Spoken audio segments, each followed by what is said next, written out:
Bismillahirrahmanirrahim. Assalamualaikum warahmatullahi wabarakatuh. Perkenalkan, nama saya Muhammad Abdi Setiawan dengan NIM 24 OSP 059. Perkenalkan, nama saya Muparul Gunawan dengan NIM 24 OSP 064. Di sini kami akan mempresentasikan hasil Perencanaan. hasil perancangan sistem panel surya. Pada slide pertama itu judul perancangan sistem panel surya off-grid. Pada kesempatan ini, saya akan mempresentasikan hasil tugas kami mengenai perancangan sistem panel surya off-grid untuk rumah tinggal. Sistem off-grid adalah sistem pembangkit listrik tenaga surya yang berdiri sendiri, tidak terhubung dengan PLN, dan menggunakan baterai sebagai penyimpan energi. Pada slide kedua, itu data awal atau audit beban. Pertama, kami melakukan audit beban listrik untuk mengetahui total konsumsi energi harian. Dari hasil perhitungan, total kebutuhan listrik rumah adalah sekitar 3.165 WH per hari atau 3,2 kilo kWh per hari. Data ini berasal dari peralatan seperti lampu LED, kulkas, kipas TV, dan rice cooker. Dengan menambahkan margin 20% untuk rugi-rugi sistem, kebutuhan energi menjadi 3,7 kWh per hari. Pada slide ketiga itu peak sound hours dalam kurung PSH. Selanjutnya kami menghitung kapasitas panel surya berdasarkan peak sun hours atau PSH, yaitu jumlah jam matahari efektif per hari. Di Indonesia, PSH rata-rata dalam 4 jam sehingga digunakan sebagai dasar perhitungan. Pada slide keempat itu perhitungan daya array panel dengan konsumsi energi harian 3.165 WH PSH 4 jam dan efisiensi sistem 75%. Kami mendapatkan kebutuhan daya array sekitar 1055 WP atau setara dengan 1 kWp panel surya.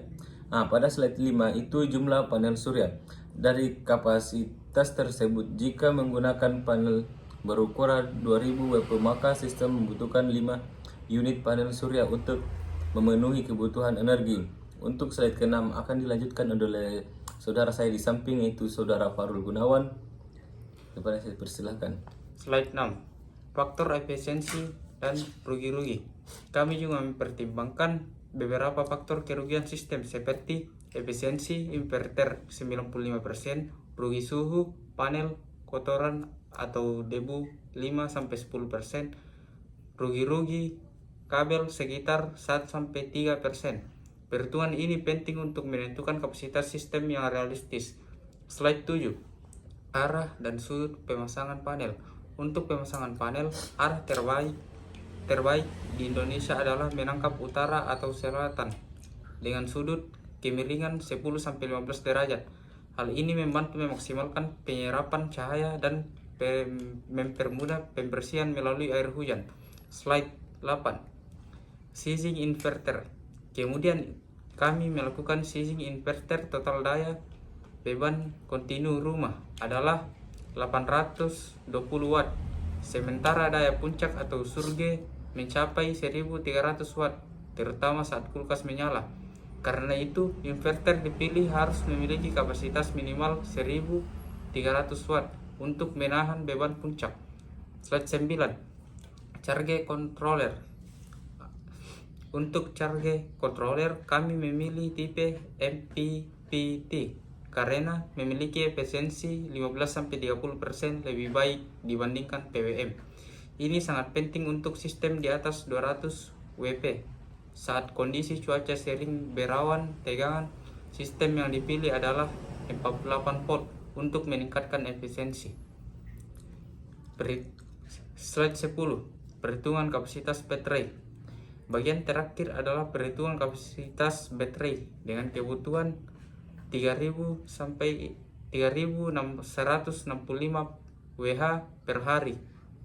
2 hari otonomi DOD 80% dan efisiensi 95%. Kapasitas baterai yang dibutuhkan adalah sekitar 174 Ah pada 48 volt.